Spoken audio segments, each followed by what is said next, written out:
నమస్తే, welcome to magazine story. నేను Gracie Achari. నియంత్రణను మించిన నిరంకుశత్వం, హిట్లర్ని తలదన్నే కర్కశం, ముస్సోలినీని గుర్తు తెచ్చే పైశాచికత్వం, పౌర హక్కులను కాలరాసే అరాచకం, అన్నీ కలిసిన ఆటవిక పాలనలో ఆంధ్రప్రదేశ్ రాష్ట్రం ఆఫ్ఘనిస్తాన్ను తలపించేలా తయారవుతోంది. ప్రజల్లో ప్రశ్నించే చైతన్యాన్ని హత్య చేయడానికి పాలకులు శత విధాలుగా కుట్రలు పన్నుతున్నారు. ఫ్రీడమ్ ఆఫ్ స్పీచ్, భావ ప్రకటన స్వేచ్ఛ ఈ దేశంలో పుట్టడంతోనే ప్రతి పౌరుడు పొందే హక్కు. ఆ హక్కుని కాలరాసే కుట్రలకు తెరతీసి రాజ్యాంగ స్ఫూర్తిని అవహేళన చేయడం చంద్రబాబు ప్రభుత్వానికి సహజ లక్షణంగా మారింది. భావ ప్రకటన స్వేచ్ఛ మీద దాడి చేయడంపై న్యాయస్థానాలు కర్నెర్ర చేసిన పచ్చముఠా తీరులో ఏమాత్రం మార్పు రాలేదు. ప్రశ్నించే వాళ్ళని చూస్తే ఏపీ పాలకులకు ఎందుకంత భయం? ప్రశ్నించే వాళ్ళని చూస్తే ఏపీ పాలకులకు ఎందుకంత వణుకు? ప్రశ్నించే వారిని చూసి భయపడే వాళ్ళకి ప్రజాస్వామ్యంలో పాలించే హక్కుందా? దీనిపైనే ఇవాల్టి మ్యాగజైన్ స్టోరీ. అంబేద్కర్ రాజ్యాన్ని పక్కన పెట్టి రెడ్ బుక్ అరాచకాలకే పెద్దపీట వేస్తున్న రాష్ట్రంలో మానవ హక్కులకు విలువేముంటుంది? రాజ్యాంగం ప్రసాదించిన భావ ప్రకటన స్వేచ్ఛకి గౌరవం ఎక్కడ ఉంటుంది? పాలకుల తప్పులను ఎత్తి చూపే అధికారం పౌరులకు ఉంది, ప్రశ్నించే బాధ్యత ప్రజలకు ఉంది. కానీ ఏపీలో మాత్రం ప్రశ్నించే వారిని భయభ్రాంతులకు గురి చేస్తున్నారు. ప్రజాస్వామ్యాన్ని పరిహసిస్తూ సాగుతున్న తప్పుల వైపు వేలు చూపిస్తున్న వారి మీద పోలీసులను ఉసిగొలుపుతున్నారు, హక్కుల ఉసురు తీస్తున్నారు, ఫ్రీడమ్ ఆఫ్ స్పీచ్ గొంతు నొక్కేస్తున్నారు. తప్పుడు కేసులు, అక్రమ అరెస్టులతో చెలరేగిపోతున్నారు. ప్రజాస్వామ్య స్ఫూర్తిని కాలరాస్తున్నారు. ప్రశ్నలకు భయపడుతున్నారు అంటే అక్రమాలు, అరాచకాల్లో మునిగి తేలుతున్నారని కదా అర్థం. భారత రాజ్యాంగం ప్రశ్నించడం దేశ పౌరుల హక్కు అంటోంది. ఏపీ ప్రభుత్వం మాత్రం ప్రశ్నిస్తే తప్పుడు కేసు ఖాయమని బెదిరిస్తోంది. భారత రాజ్యాంగం భావ ప్రకటన స్వేచ్ఛ పుట్టుకతోనే దేశ పౌరులకు సొంతం అంటోంది. ఏపీ ప్రభుత్వం మాత్రం భావ ప్రకటన స్వేచ్ఛకి, వాక్ స్వాతంత్ర్యానికి సమాధి కడుతోంది. 2 ఏళ్ల పాలనలో పచ్చముఠా చేస్తోన్న అరాచకాలకు అంతే లేకుండా పోయింది. వాటన్నింటి వైపు వేలెత్తి చూపకుండా ఉండడానికి ఎంచుకున్న మార్గం ప్రశ్నించే గొంతులపై కత్తి కట్టడం. సూపర్ 6 అమలు ఎప్పుడు అని అడగడానికి వీల్లేదు. అడిగితే అక్రమ కేసులు, సంక్షేమం, అభివృద్ధి సంగతేంటని అడగకూడదు. అడిగితే తప్పుడు కేసులు. సోషల్ మీడియా యాక్టివిస్టులు కావచ్చు, ప్రతిపక్షాలు కావచ్చు, సాధారణ పౌరులు కావచ్చు, సామాజిక మాధ్యమాల ద్వారా ప్రభుత్వ అరాచకాలను నిలదీసినా, ప్రశ్నించినా, ఎత్తి చూపినా అంతే సంగతులు. పదుల సంఖ్యలో కేసులు పెట్టడం, అర్ధరాత్రి వచ్చి ఎత్తుకుపోవడం, అరెస్టులు చూపించకుండా కుటుంబ సభ్యులను వేధించడం, 3rd డిగ్రీ ప్రయోగించి హింసించడం, కేసుల మీద కేసులు పెట్టి నీ భవిష్యత్తంతా కోర్టులు, జైలు చుట్టూనే తిరగాల్సి ఉంటుందని బెదిరించడం. 2 ఏళ్లుగా ఈ దారుణాలు జరుగుతూనే ఉన్నాయి. ఇన్ని జరిగిన తరువాత కూడా చంద్రబాబు ప్రభుత్వ అరాచకాలను ప్రశ్నించడం, నిలదీయడం అటు ప్రజలు, ఇటు ప్రతిపక్షం మానలేదు. అందుకే ఇప్పుడు రెడ్ బుక్ అరాచకాలు మరింత శృతిమించాయి. చివరకు న్యాయస్థానాలు ఈ కేసుకి రిమాండ్ అక్కర్లేదని బెయిల్ ఇచ్చినా 5 నిమిషాల్లో మరో కేసు అంటూ మళ్లీ అరెస్ట్ల పర్వం కొనసాగిస్తున్నారు. Telugu YouTuber Bachchalakuri Joseph alias Prashna Ravan, అలానే జర్నలిస్ట్ కేవీఆర్లపై కూటమి ప్రభుత్వం కక్ష సాధింపు చర్యలు ఆగడం లేదు. ప్రశ్న రావణ్ పవన్ కళ్యాణ్ ను దూషించాడని ఆరోపిస్తూ జనసేన నేతలు వరుస ఫిర్యాదులు చేస్తుండటంతో కేసులు నమోదవుతున్నాయి. అయితే కోర్టులు వరుసగా అతనికి బెయిల్ ఇస్తుండగా ఒక్కో కేసును తెరమీదకు తెస్తూ నిమిషాల వ్యవధిలోనే పోలీసులు అరెస్టు చేయడంపై న్యాయ నిపుణులే కాదు, రాజకీయ నేతలు కూడా విస్మయం వ్యక్తం చేస్తున్నారు. అసలు ప్రశ్న రావణ్ ఏమన్నారో ఒకసారి చూడండి. నా భాషని కొద్దిగా మన్నించాలి, ఎందుకంటే ఈ భాషని నేను నేర్చుకుంది పవన్ కళ్యాణ్ దగ్గర నుంచే. చెప్పు తీసుకొని కొడతా కొడకల్లారా. మతాల మధ్యలో చిచ్చుపడితే చెప్పు తీసుకొని అటు ఇటు తిప్పి మార్చి కొడతాం కొడకల్లారా. ఇది నేనల్లా, పవన్ కళ్యాణ్ అన్నాడు. అన్నాడా లేదా? తన భాష విషయంలో కొంచెం మన్నించాలని, ఎందుకంటే తాను ఈ భాషని పవన్ కళ్యాణ్ నుంచే నేర్చుకున్నానని ఆ వేదిక మీద నుంచే చెప్పాడు ప్రశ్న రావణ్. నిజానికి ఆవేశంతో ఊగిపోతూ రెచ్చగొట్టే ధోరణిలో పిచ్చి పిచ్చి మాటలతో చెలరేగిపోవడం పవన్ కళ్యాణ్కి కొత్తేం కాదు. గతంలో వైఎస్ఆర్సీపీ మీద పవన్ కళ్యాణ్ తన నోటి దూలాన్ని ప్రదర్శిస్తూ చేసిన ప్రేలాపనలో 2-3 వ్యాఖ్యలను మాత్రమే ప్రశ్న రావణ్ ప్రస్తావించారు. చెప్పు తీసి కొడతాను ఒక్కొక్క వైసీపీ నా కొడుకుని చెప్తాను. చెప్పు అటు తిప్పి ఇటు తిప్పి పగిలిపోయేలా దవడ వాచిపోయేలా చెప్పు చెప్పు పెట్టి కొడతాను కొడకల్లారా ఒక్కొక్కడికి. తమాషాలుగా ఉందా కొడకల్లారా? ఇంకొకసారి చెప్పు తీసుకొని పళ్ళు రాళ్ళ కొడతాను కొడకల్లారా ఒక్కొక్కడికి చెప్తున్నాను. విన్నారుగా పవన్ కళ్యాణ్ సభ్యతా సంస్కారం. ఈ మాటలనే రావణ్ వాడుతూ ఇవి నా మాటలు కాదు, పవన్ కళ్యాణ్ గతంలో మాట్లాడినవే అని క్లారిటీ కూడా ఇచ్చాడు. చెప్పు తీసుకుని కొడతాను అనడమే కాకుండా వైఎస్ఆర్సీపీ నేతలను బూతులతో సంబోధించిన చరిత్ర పవన్ కళ్యాణ్ది.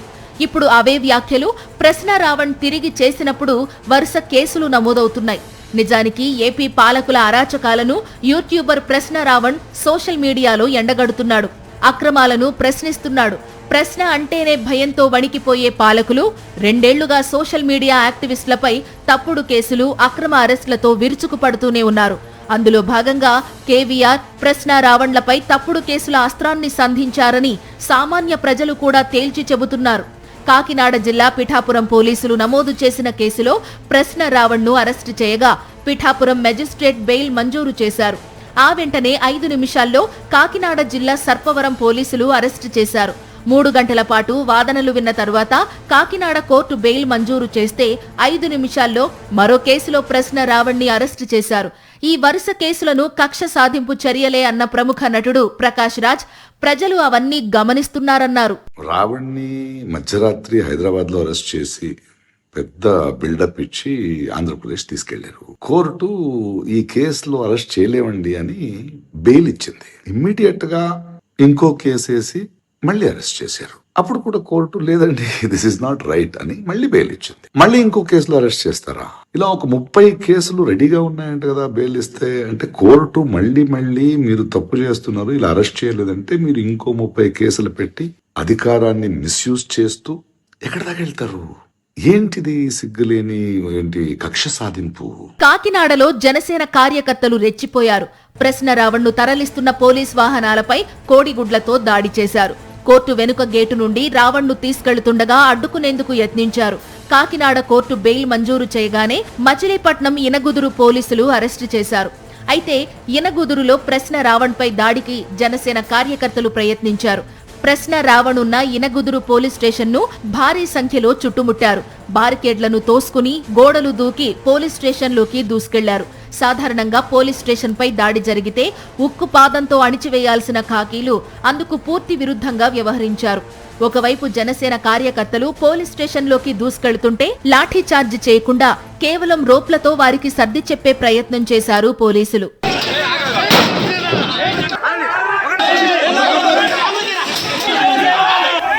పోలీస్ స్టేషన్ మీద దాడికి దిగిన వారిని బతిమాలుతూ బామాలుతూ డ్యూటీ చేస్తోన్న ఖాకీలు పాలకులు కనుసైగ చేయగానే తప్పుడు కేసులతో అక్రమ అరెస్టులకు తెగబడుతున్నారు.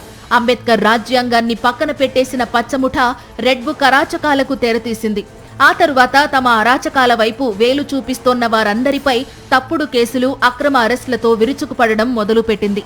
సామాన్య ప్రజలు, సెలబ్రిటీలు, ప్రతిపక్ష పార్టీ నేతలు వాళ్ళు వీళ్ళు అని లేదు. 2 ఏళ్లుగా ప్రజాస్వామ్య స్ఫూర్తిని అవహేళన చేస్తూనే ఉంది. భావ ప్రకటన స్వేచ్ఛ గొంతుపై కత్తి ఉంచి వికటాట్టహాసం చేస్తూనే ఉంది. ప్రజల హృదయాలను గెలుచుకోవడమే ప్రత్యర్థుల మీద నిజమైన గెలుపు. తమ జీవితంలో ఒక్కసారైనా ప్రజల హృదయాలను గెలుచుకోలేమని చంద్రబాబు అండ్ కోకి స్పష్టంగా తెలుసు. మరి ప్రత్యర్థి మీద ఎలా గెలవాలి, ఎలా పై చేయి సాధించాలి? ఇందుకు వాళ్ళు ఎంచుకున్న మార్గమే బూతులతో ప్రత్యర్థుల మీద నీచంగా విరుచుకు పడటం. పచ్చి బూతులతో, బండ బూతులతో ప్రత్యర్థుల మీద ఆటవికంగా దాడి చేయడం. బూతులే పచ్చముఖాకి సభ్యతా శతకాలు, బూతులే పచ్చముఠాకి నీతి వ్యాఖ్యలు, బూతులే ఎల్లో బ్యాచ్కి నికార్సైన సుభాషితాలు. బుద్ధి నిండా వంచన, ఆలోచనలన్నీ కుట్రపూరితం, నోరు తెరిస్తే తెలుగు భాషకి అవమానం. ఇలాంటి బూతు మా రాజులందరూ రాజ్యమేలుతున్న వేళ జరిగిందేంటి? ప్రభుత్వ ప్రేరేపిత హింస, సర్కార్ వారి కనుసన్నల్లో ధ్వంస రచన, ఏలిన వారి ఆదేశాలకు అనుగుణంగా దాడుల పర్వం, తప్పుడు కేసులు, అక్రమ అరెస్టులు. తమ ఆటవిక పాలనని ప్రశ్నిస్తోన్న వారిపై తప్పుడు కేసులు, అక్రమ అరెస్టులతో విరుచుకుపడుతోంది పచ్చముఠ. భావ ప్రకటన స్వేచ్ఛ గొంతుపై కత్తిపెట్టి తమ అరాచకాలను కప్పిపుచ్చుకోవడానికి సోషల్ మీడియాలో వ్యక్తిగత దూషణలు చేస్తున్నారు. అసభ్య పదజాలం ఉపయోగిస్తున్నారని చెబుతోంది. వ్యక్తిగత దూషణలకు దిగడం, భావ ప్రకటన స్వేచ్ఛని దుర్వినియోగం చేయడం ఎట్టి పరిస్థితుల్లోనూ సమర్థనీయం కాదు. అయితే అసలు వ్యక్తిగత దూషణలకు, పచ్చి బూతులకు కేర్ ఆఫ్ అడ్రస్ తెలుగుదేశం పార్టీనే. ప్రజాహిత రాజకీయాలు అన్నది చంద్రబాబు డిక్షనరీలోనే లేదు. అలాంటప్పుడు ఇక రాజకీయ ప్రత్యర్థుల విషయంలో సభ్యతగా, సంస్కారవంతంగా ఆయన వ్యవహరిస్తారని ఆశించడం కూడా అత్యాశే. అందుకే బండబూతుల దండుపాళ్యానికి స్ఫూర్తి, ప్రేరణ చంద్రబాబే. విజనరీ నుంచి మొదలు పెడితే అసలు చంద్రబాబుకు ఏమాత్రం సంబంధం లేని లక్షణాలను ఆయనకు ఆపాదించి జాకీలేసి లేపుతుంటుంది ఎల్లో మీడియా. కానీ ఆయనలో ఉన్న అద్భుతమైన నైపుణ్యాల్లో వెన్నుపోట్లు, నమ్మక ద్రోహం మాత్రమే కాదు, వ్యక్తిత్వ హననానికి పాల్పడటం, అసభ్య పదాలతో విరుచుకుపట్టం కూడా ఉన్నాయి. నీ పుట్టుకే తప్పుడ పుట్టుక. నేను అడుగుతున్నా ఒకే మాట, నీ తల్లి మొగుడిచ్చాడా? మీ అమ్మమ్మ మొగుడిచ్చాడా? మీ నాన్నమ్మ మొగుడిచ్చాడా? మీ జేజే తాత ఇచ్చాడా? ఎవడిచ్చాడు? పీక్కోమన్న ఆ రోజు ఏం పీక్కున్నాడో నాకే తెలియదు. విన్నారుగా ఈ పెద్ద మనిషి మాటలు. పుట్టుక గురించి నీచంగా మాట్లాడే వ్యక్తిని ఏమంటారు? అప్పటి 3 సార్లు ముఖ్యమంత్రి పదవి వెలగబెట్టిన వ్యక్తి దేశానికి రాష్ట్రపతులను అందించడం నుంచి దేశానికి మొబైల్ తీసుకురావడం దాకా అన్నీ నేనే చేశానని దిక్కుకూతలు వేసే వ్యక్తి అసలు రూపం ఇది. నేను అడుగుతున్నా ఈ ముఖ్యమంత్రిని, ఏం చేశారు 2 ఏళ్లలో? మీరు ఏం చేశారు? గడ్డి బీకారా? ఇంకేమన్నా బీకారా? ఏటూ తిరుగుతా ఉంటాడు, అటు ఇటు పిచ్చి కుక్క మారిగా తిరుగుతానే ఉంటాడు. విన్నారుగా ఈ కారుకూతలు, కుట్రలు, కుతంత్రాలు, వెన్నుపోట్లు, వంచన. చంద్రబాబుకు తెలిసింది ఇవే. చంద్రబాబు తొలి నుంచి నమ్ముకున్నది వీటినే. ఒక వ్యక్తి క్యారెక్టర్ని డ్యామేజ్ చేసి రాజకీయమయంగా పబ్బం గడుపుకోవడం అన్నది తొలి నుంచి చంద్రబాబుకు అలవాటు. ఎల్లో మీడియా కూడా తోడవ్వడంతో వ్యక్తిత్వ హననం అనే కుతంత్రాన్ని దశాబ్దాలుగా చంద్రబాబు అమలు చేస్తూనే ఉన్నారు. జగన్ విషయంలో ఆ వ్యక్తిత్వ హననానికి పాల్పడిన ప్రజలను జగన్ని వేరు చేయలేకపోతున్నామన్న అసహనంతో చివరకు బూతులు, తిట్లు అందుకునే స్థితికి చంద్రబాబు దిగజారిపోయారు. చంద్రబాబే పుట్టుకల ప్రస్తావన తీసుకొచ్చే గలీజు స్థితికి దిగజారిన తర్వాత ఇక పచ్చముఠా ఎందుకు మౌనంగా ఉంటుంది? నిస్సిగ్గుగా చెలరేగిపోతుంది. ప్రశ్నించడానికే పార్టీ అంటూ పైకి ఎంత చెప్పినా చంద్రబాబు తానా అంటే తందానా అనడానికే పవన్ కళ్యాణ్ జనసేన పెట్టారన్నది తెలుగు ప్రజలందరికీ తెలిసిన విషయమే. టీడీపీ రాజకీయ ప్రయోజనాలకు అనుగుణంగా చంద్రబాబు అమలు చేసే కుట్రలకు కూత పెట్టడంలో పవన్ కళ్యాణ్ ప్రతిభా పాటవాలను దేశమంతా చూసింది. సభ్యత, సంస్కారం ఉన్నవాళ్లు ఎవరైనా సరే చేదరించుకునే స్థాయిలో మాట్లాడడంలో చంద్రబాబుకు తానేమీ తీసిపోనని పవన్ కళ్యాణ్ ఇప్పటికే నిరూపించుకున్నారు. సైరా మీరు ఈ రోజు నుంచి కొడకెళ్ళారా, మీరు ఇదే గుర్తుపెట్టుకోండి. మీరు యుద్ధం చెప్పండి రా, రాడ్లా, హాకీ స్టిక్కులా, రాడ్లా, ఒట్టి చేతులా, నేను దేనికైనా రెడీరా. నేను మా వాళ్ళు కూడా రమ్మని చెప్పండి రా, మీరు రండి రా. ఎంత మంది వైసీపీ గుండా ఎమ్మెల్యే కొడుకులు వస్తారో ఛాలెంజ్ ఇస్తున్నాను. కొడకల్లారా, రండి అందరూ బయటికి. కొడకల్లారా తోలు తీస్తాను ఒక్కొక్క నా కొడుకు ఎక్కువ మాట్లాడితే. ఇప్పుడు దాకా పవన్ కళ్యాణ్ తాలూకు మంచితనం చూశారు కొడకల్లారా మీరు. విన్నారుగా 2 లక్షల పుస్తకాలు చదివిన వ్యక్తి సంస్కారం. పవన్ కళ్యాణ్ చదివిన 2 లక్షల పుస్తకాల్లో కనీసం 1 పేజీ అయినా సభ్యత, సంస్కారం గురించి ఉన్నట్టయితే తెలుగు ప్రజలకు ఈ దరిద్రమంతా వినే బాధ తప్పేది. వ్యక్తిత్వ హననానికి పాల్పట్టంలో, రాజకీయ ప్రత్యర్థుల మీద బూతులతో విరుచుకుపట్టంలో, రాజకీయాల విలువలను దిగజార్చడంలో చంద్రబాబుతో తెగ పోటీ పడిపోయారు పవన్ కళ్యాణ్. ఇప్పుడు ఆ చంద్రబాబు ఏపీకి ముఖ్యమంత్రి అయితే ఈ పవన్ కళ్యాణ్ ఉప ముఖ్యమంత్రి. నాడు బూతులతో ప్రత్యర్థుల మీద విరుచుకుపడ్డారు. ఇప్పుడు అధికార మదంతో ఆటవిక పాలన సాగిస్తున్నారు. పచ్చి బూతుల పచ్చముఠా గురించి చెప్పేటప్పుడు తప్పకుండా ప్రస్తావించాల్సిన పేరు నారా లోకేష్. రాజకీయ వారసుడంటే యువతరానికి ప్రతీకగా, రాబోయే తరాలకు ప్రేరణగా తన ఉనికిని చాటుకోవాలి. కానీ లోకేష్ చంద్రబాబు వారసుడు. ఇక చెప్పేదేముంది? రాజకీయాలను గబ్బు పట్టించడంలో తండ్రిని మించిన తనయుడు అనిపించుకోవాలని తొలి నుంచి తహతహలాడుతూనే ఉన్నారు. ఇప్పుడు అధికారం చేతిలో ఉంది కాబట్టి రెడ్ బుక్ పాలనలో అరాచకాలు చేస్తున్నారు. ప్రతిపక్షంలో ఉన్నవేళ బూతులతో అరాచకం సృష్టించేవాళ్లు.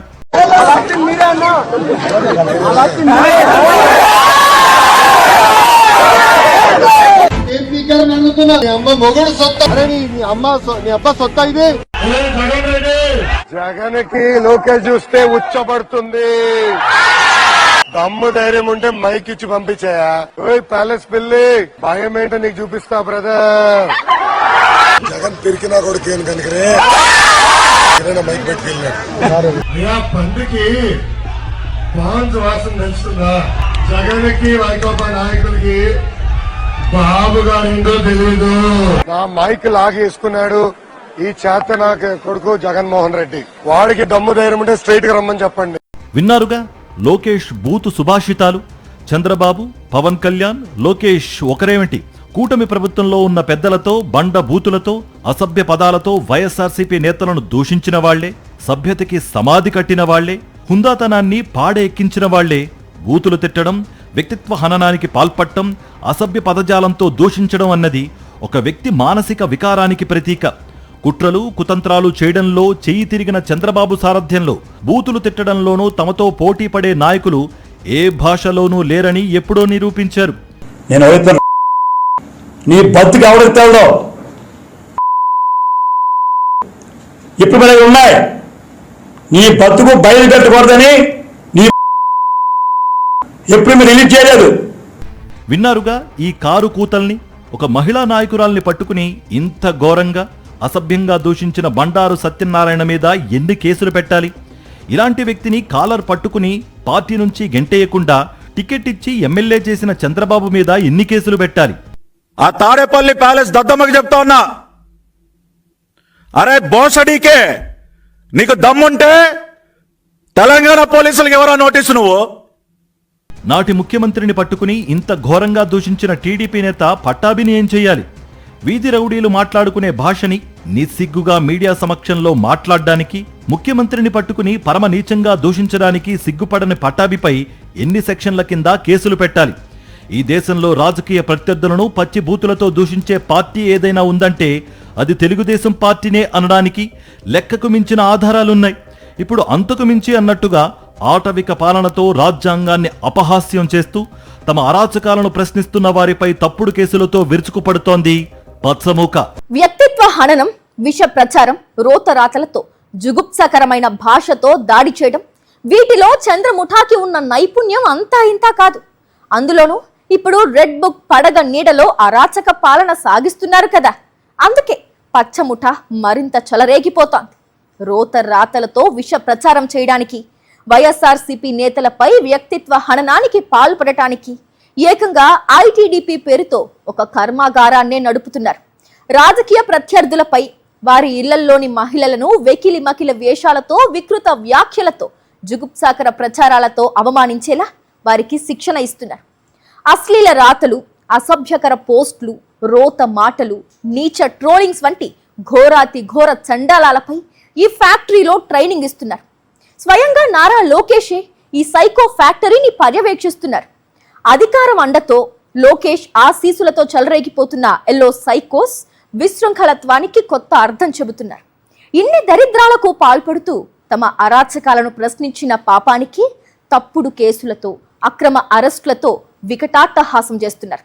2 ఏళ్లుగా తమ ఆటవిక పాలనను ప్రశ్నిస్తున్న వందల మంది సోషల్ మీడియా కార్యకర్తలపై తప్పుడు కేసులు పెట్టి అక్రమ అరెస్టులకు తెగబడుతోంది చంద్రబాబు ప్రభుత్వం. ప్రజాస్వామ్య స్ఫూర్తిని కాలరాస్తూ రెడ్ బుక్ అరాచకాలను అమలు చేస్తోంది. భావ ప్రకటనా స్వేచ్ఛని అపహాస్యం చేస్తోంది. అదే సమయంలో ఐటీడీపీకి చెందిన ఎల్లో సైకోస్ అశ్లీల రాతలు, అసభ్య పోస్టులతో చెలరేగిపోతున్నారు. జగన్మోహన్ రెడ్డిపై వ్యక్తిత్వ హననానికి పాల్పడటంతో పాటుగా వైఎస్ఆర్సీపీ నేతలపై రోత మాటలతో నీచమైన ట్రోలింగ్స్కు పాల్పడుతున్నారు. ఐటీడీపీ సోషల్ మీడియా వేదికగా పచ్చముఠ తమ కుట్రలను మరింత నీచంగా, జుగుప్సాకరంగా అమలు చేస్తోంది. కారణం, ఐటీడీపీ ఎల్లో సైకోస్కి దిశానిర్దేశం చేస్తోంది లోకేష్ కాబట్టి. జగన్ సీఎంగా ఉన్న 5 ఏళ్ల పాటు టీడీపీ సోషల్ మీడియా ఐటీడీపీ చేసిన దారుణాలు అన్నీ ఇన్నీ కావు. సోషల్ మీడియా వేదికగా జగన్ పాలనని మెచ్చుకున్న వాళ్లని, జనరంజక జగన్ పాలనపై జై కొట్టిన వాళ్లని వేధించి వేధించి వెంటాడి వెంటాడి హింసించేది. తెనాలికి చెందిన గీతాంజలి ఇలానే మానసికంగా వేధించి వేధించి ఆమె ఆత్మహత్యకు కారణమయ్యారు ఎల్లో సైకోలు. తెనాలికి చెందిన గీతాంజలి నవ్వింది. ఊరికే నవ్వి ఊరుకోలేదు. గుండెల నిండా ఉన్న సంతోషాన్ని బాహాటంగా వ్యక్తపరిచింది. ఆ సంతోషంలో నాటి జగన్మోహన్ రెడ్డి ప్రభుత్వాన్ని పొగిడింది. నా పేరు మీద నాకిల్లొచ్చింది, నా జీవితకాలపు కళ నెరవేరింది అంటూ మురిసిపోయింది. అదే ఆమె పాలిట శాపమైంది. గీతాంజలి ఎక్కడ ఉంటారు? తెనాలినే. ఎలా అనిపిస్తుంది ఈ రోజు? ఏంటది అసలు మీ చేతిలో? సార్ నా ఓన్ హౌస్ నా డ్రీమ్ సార్ ఫుల్ఫిల్ అయిపోయింది ఈ రోజు. ఎవరి పేరు మీద వచ్చింది? నా పేరు మీదే సార్, గీతాంజలి. ఎస్, అందుకే నా ఓన్ హౌస్ నా డ్రీమ్ అని చెప్తున్నాను నేను క్లియర్ గా. I felt really so happy sir. నేను అసలు ఎక్స్పెక్ట్ చేయలేదు స్టేజ్ మీద తీసుకుంటానని అసలు అనుకోలేదు. ఇల్లు వచ్చిన సంతోషాన్ని పంచుకున్న పాపానికే ఎల్లో సైకోలు ఆమె మీద పగపట్టారు. గీతాంజలిని సోషల్ మీడియాలో ట్రోల్ చేయడం మొదలుపెట్టారు. అసభ్యకరమైన కామెంట్స్ పెట్టారు.